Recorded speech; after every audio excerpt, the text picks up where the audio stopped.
But by being aware of all of the vendors in my niche, I'm aware of that. So I know that that's what they do.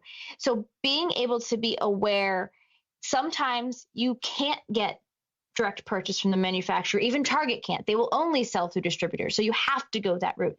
So it's really knowing what your options are for the particular product that you're trying to get access to. Hello and welcome to the Wholesale Made Easy podcast, where we believe selling on Amazon shouldn't be hard, and we're going to prove it.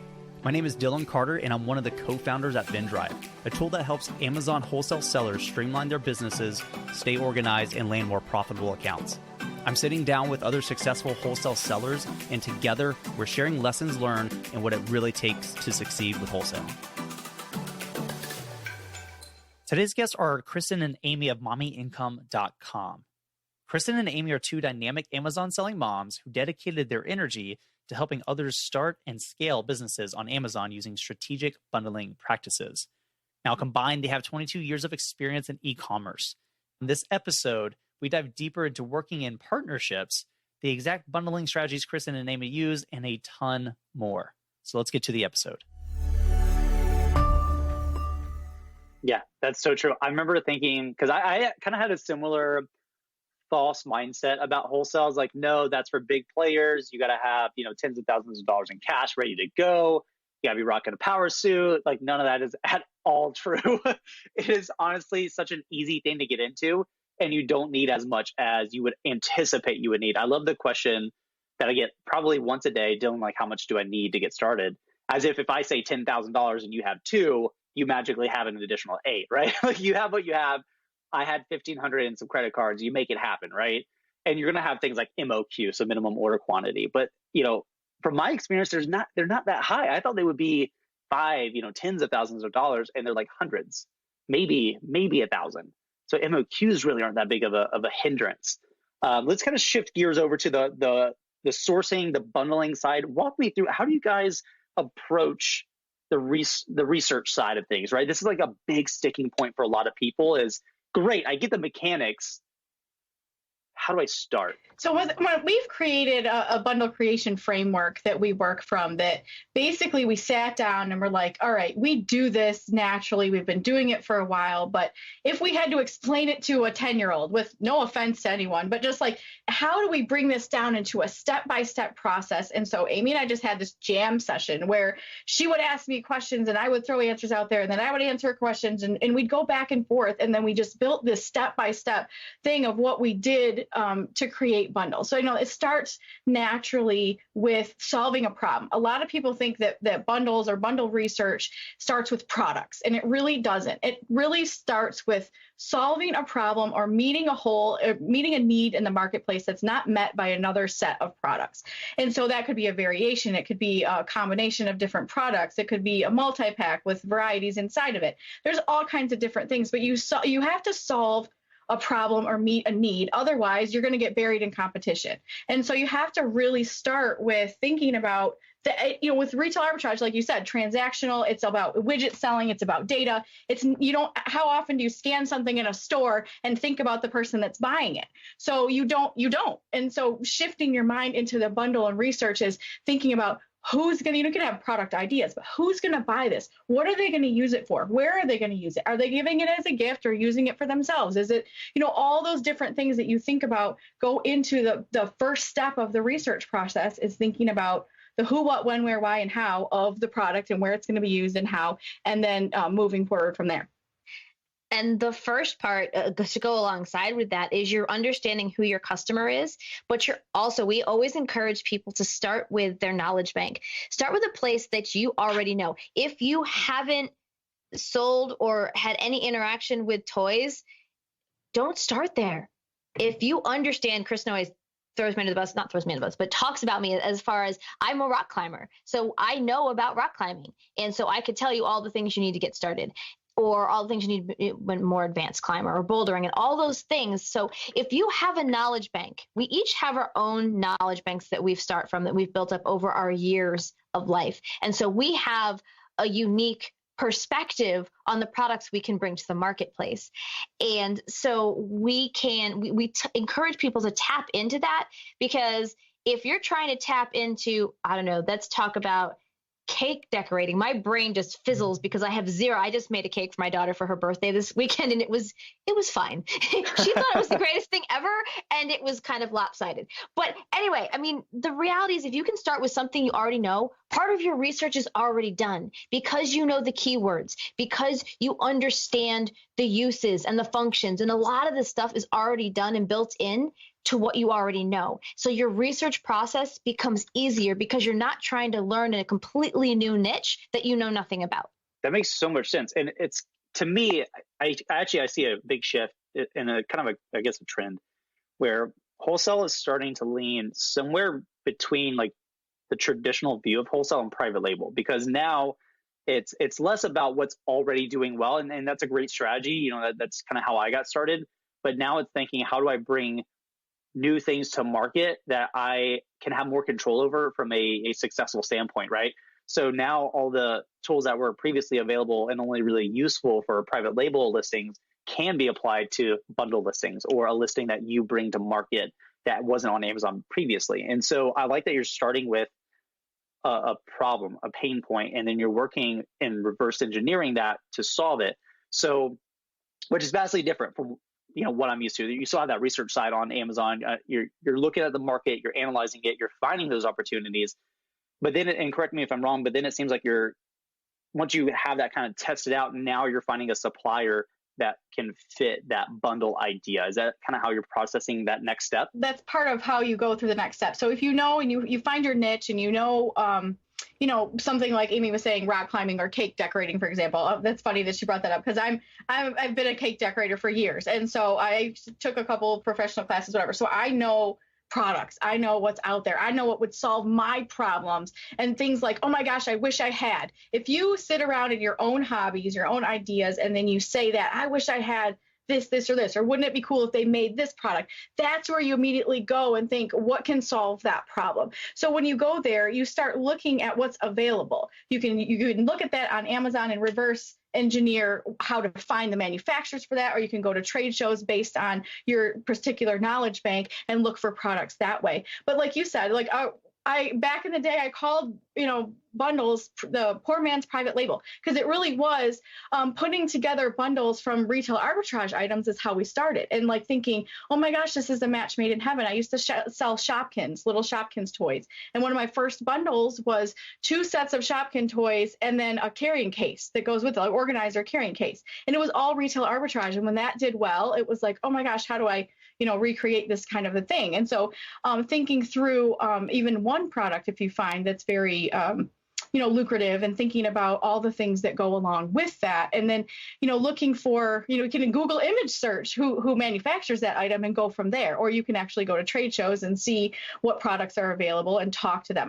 Again, back to the relationships. When I find a good product idea, sometimes it's easier for me to pick up the phone and call my rep and say, do you have anything similar to blah, blah, blah? And let them, tell me what kind of products they have. And they have to sometimes get back to me because they have huge catalogs. And, but, using those relationships to your advantage and asking them what kind of products that they have, and asking them also what's been trending, what have they seen an uptick in sales, something you might not have even noticed, and then that can be your research starting point. Yeah, and I think there's another trend too, is like being more data driven with our business model, because it's less just about like the plug and chug and more thoughtful data analysis, taking that and then applying it for future decisions that are more profitable. I like that you're using that supplier network in a different way than I've seen. Whereas previously you've scanned that price list and you know what's in there, and you've either purchased or you haven't.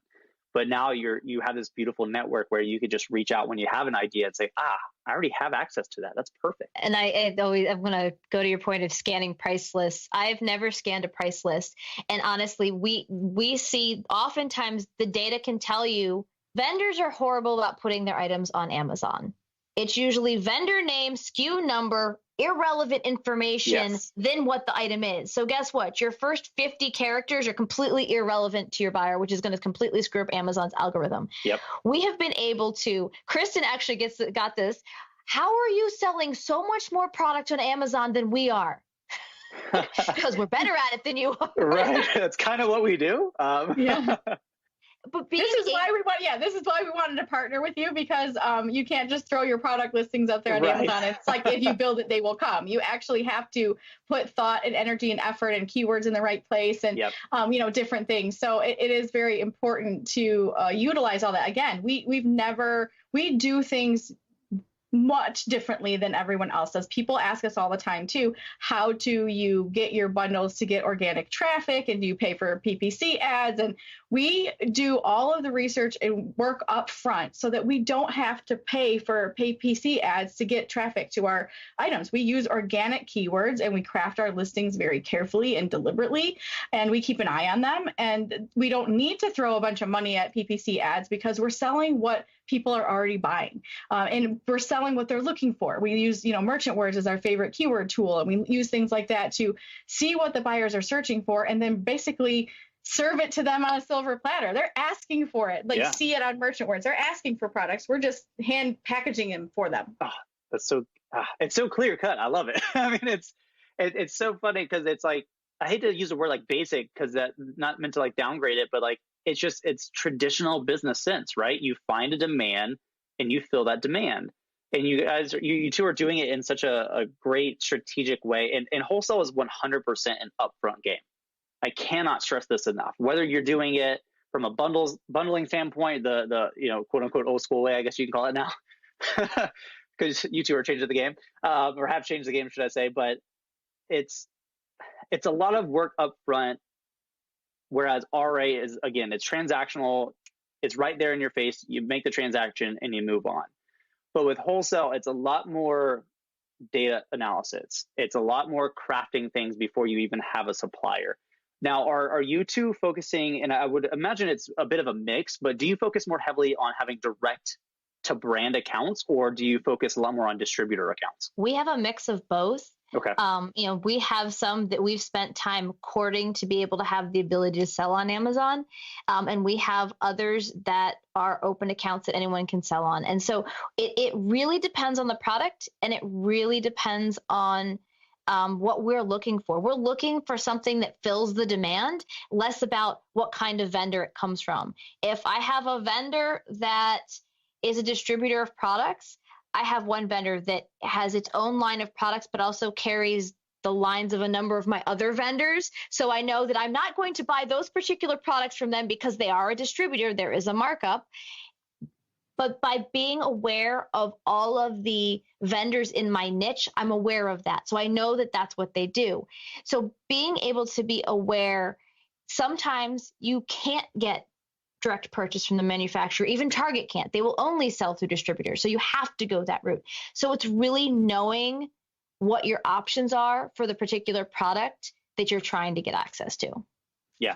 Well, go ahead.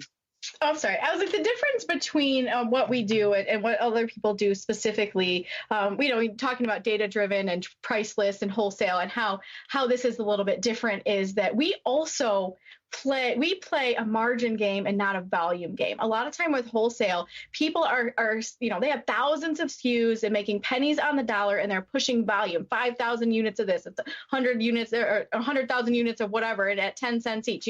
We have heard of someone that uses the prep center that we use, that they play a major volume game, and they're pushing hundreds of thousands of units out the door on a regular basis, but making pennies on the dollar. I'm not interested in working that hard, to be honest. Right. Yeah, same here. I want to put bundles together. Each Amy and I both have less than 200 SKUs. Most of the time it's 100 to 150. Q4 is a little heavier. Oh, yeah. And we make bundles, and we only have to maintain a small amount of product throughout the year. And we are interested in raising our average selling price. We're interested in raising our margins, rather than, I only have to sell 300 units of something in a month to make really good money, as opposed to someone else pushing 3,000 units. And then you have more room for error when you're dealing with bigger number of SKUs or bigger number of products and things like that. So we like to go wide, not deep, and we like to go for margins and not volume.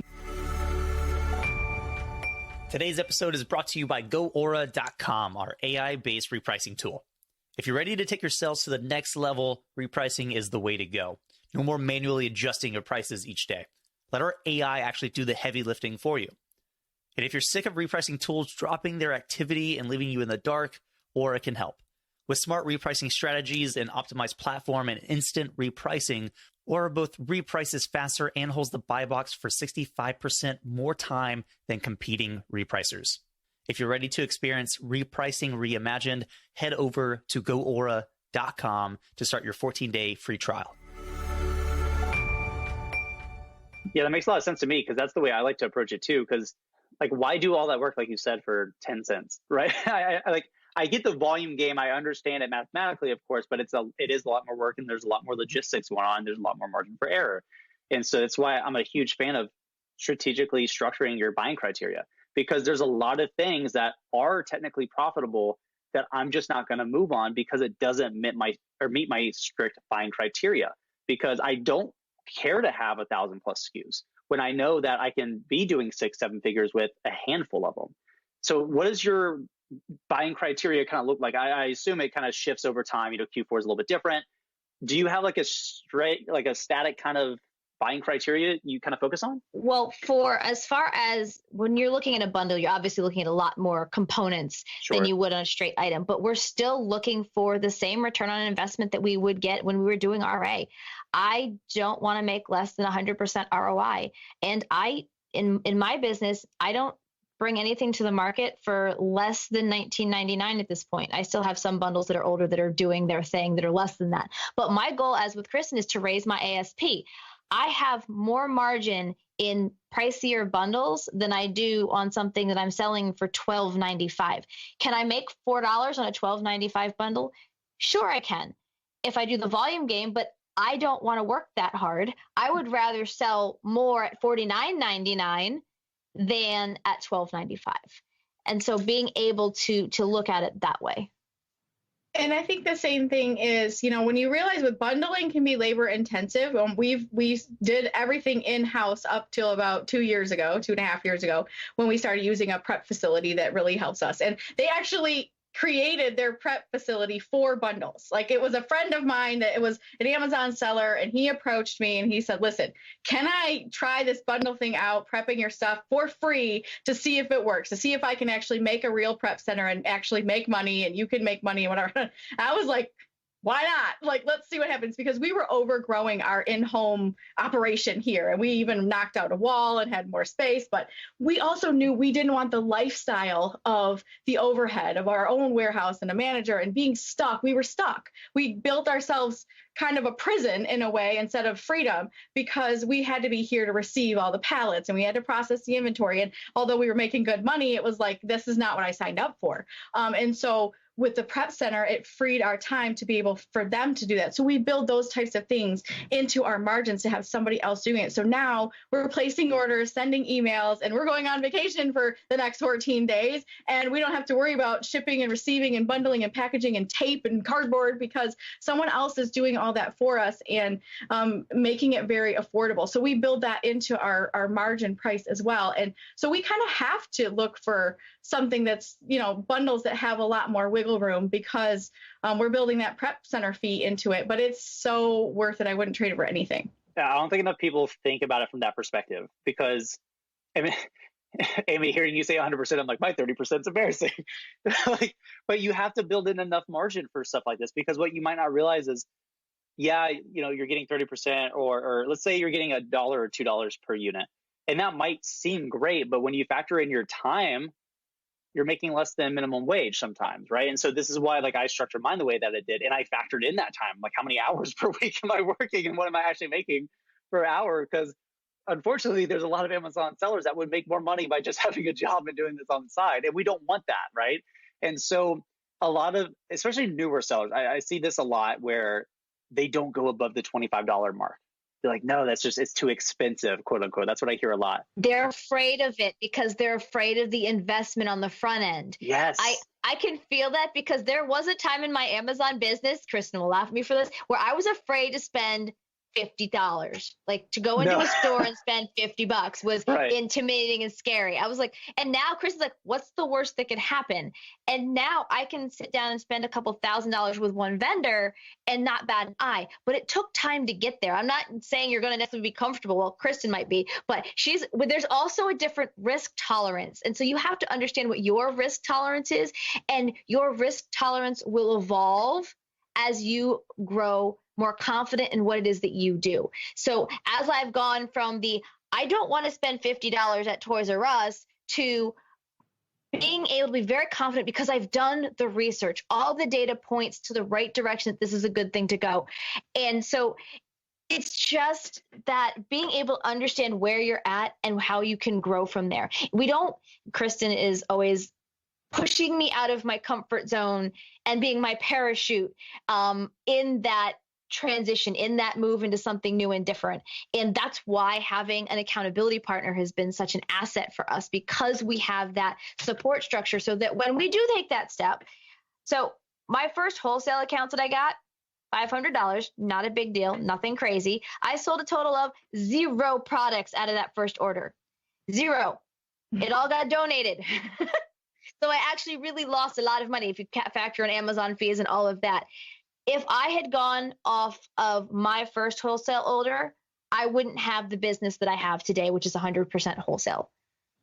Well, and I think that goes right to, you guys don't know what that wholesale order was. I do. But the reality is that oftentimes people don't realize with business that we all have those fears. We have that risk tolerance. We have fear of investing and fear of what if this doesn't sell? It's the biggest question we hear all the time. What if my bundle doesn't sell? What if this product, all those things. And we have to trust the facts and not the feelings. I don't care how you feel about any product. I want to see data. I want to see research. I want to say all roads lead to Rome here. So I don't care how you feel about it. If the data is there, if the keywords are there, if the supply versus demand has a gap that you can fill, it's not about how you feel. It's about doing it. It's about just doing it. Like, okay, the facts are here. I'm going to trust the facts, and I'm going to not worry about scared about losing the money. I'm going to go for it. And not every single thing is a home run, and not everything is going to make you all the money in the world, but you can't make money if you don't try.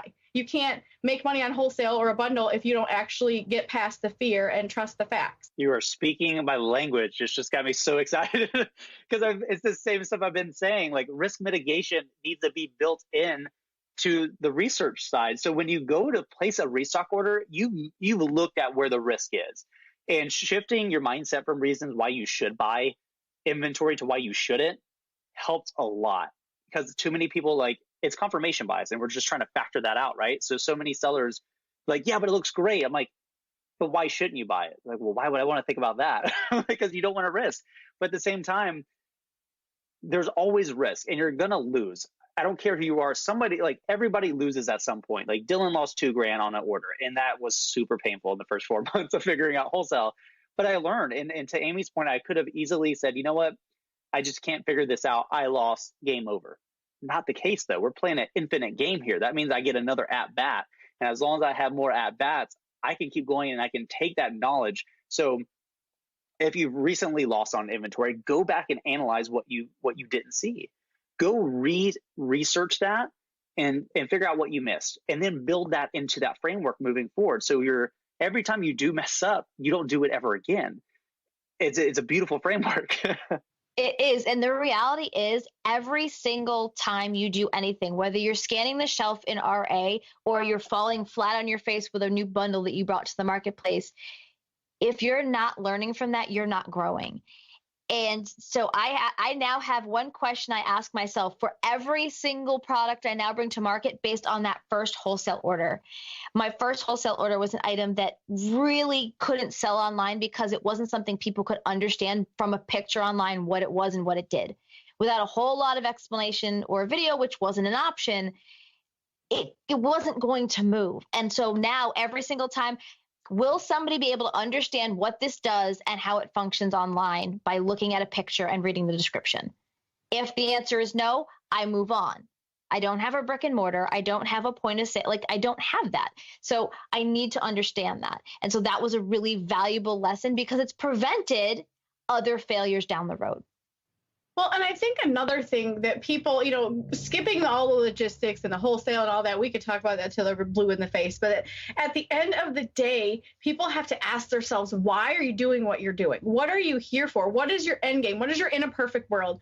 And build that up and then take steps every day towards that. If you're selling something that's only making you $1 or $2 and you're putting all this effort in, ask yourself, is this where I want to end up? And if you're not wanting to end up with those smaller products with lots of competition and volume and chasing your tail, then what can you do differently today that can get you closer to the life you want, the lifestyle you want, the income you want, the business that you want, whatever, fill in the blank there. But taking steps towards that. And the part of that's knowing what you don't want. And we knew when we switched, the reason we started wholesale bundles is because we were burned out on RA. We were actually killing it. We were doing great at RA. But at some point we reached where we're like, we can't spend $10,000 to $15,000 every single week with the manpower we have. And frankly, I don't want to go pound the pavement for 8 to 10 hours, 5 days a week. That's not what I signed up. That's not what I want for my life. And this is more of the lifestyle business that I want to work from home. I want to be able to travel. I love my family and I don't want to be gone from them. I want to drop my kids off and pick them up and be around for them, and working 10 to 12 hours a day doing retail arbitrage and doing it all in-house and all the competition, the copyright infringements and all kinds of different things and brand restrictions that came up. I thought, this is not what I want. So what do you want and how do you get closer to that? I thought there was a time I remember specifically sitting around saying, wouldn't it be cool if we could just place a bunch of orders and then just go about our day and have it just like magically appear? We didn't know at the time. That was 4 or 5 years ago. We didn't know at the time that was even possible, but now it's happening. It's like placing a couple email orders and, telling the prep center what they need to do with it. And my day's over. And it's just, if you really want something like that, the what ifs can turn into reality if you, start realizing what you want and what you don't want and moving towards it, step by step in your business. We got out of RA, but not overnight. It was 80-20, 80% RA still. Then we added one wholesale account and one bundle. And then we added 2 bundles and 2 vendors. And pretty soon we were 50-50. And then all of a sudden now we're 100% wholesale bundles and never looking back. I could talk to you two forever. This is great. I love it. I get some validation in my stance on a lot of things, but there's so much to unpackage here from a psychological, like a mental standpoint, from the mechanical standpoint, which I find the mechanical standpoint way easier. It's really just getting out of your own way and being willing to take that first step and to understand that everything's not going to be perfect. You're going to lose at least once, but there's things you can do to build into designing that business, Kristen, like you were just saying, designing it in a way that it fits what you want. And what's important is what you don't do, not just what you are willing to do. And so there's a lot of things you got to be willing to give up on that are quote unquote profitable, but really just are not a good fit for you. So I know we got to wrap up. I could spend like hours with you two. This is awesome. Where can people find you, Amy and Kristen, and get connected with Mommy Income and really check out, because I can't stress this enough, like the workshops in person, that is a huge thing. So where can people find out more about that? Come on to the Facebook community, go to mommyincome.com/join us with the code word Wholesale Made Easy. That will get you in to start having a conversation, join the community. If you want to learn more about the workshops, you can head over to mommyincome.com/workshops. Our 2019 workshops are sold out, but we'll be announcing the 2020 workshops to our wait list first. So make sure that if you're interested, that you get on the wait list for that. And we also have the Amazon Files podcast, so make sure that you tune into that, and the YouTube channel, the Mommy Income YouTube channel. Tons and tons of video and research on there. We're going live on YouTube once or twice a week now, so you want to make sure you're joining us as well over there. Perfect. And we'll have links to all this at vendrive.com/podcast/Mommy Income. So if you guys want all those links, jump in there. Definitely get on the wait list. Didn't know you guys were sold out. That's awesome. That's pretty cool. The rest of the year, we're halfway through, a little past. You guys are crushing it. I love it. All right. So Amy and Kristen, seriously, a huge thank you for coming on the podcast, taking some time with me and sharing some really in-depth stuff. Thanks for having us. We really appreciate the invite. Yeah, it's been fun. Before we leave, I have a huge ask. If you enjoyed this podcast and you got value from it, leave us a 5-star review on iTunes. The way we're able to have more impact on more sellers is by getting in front of them. We can do that by having more reviews and getting pushed to the top of iTunes podcasts. So leave us a review and let us know what you think of the podcast.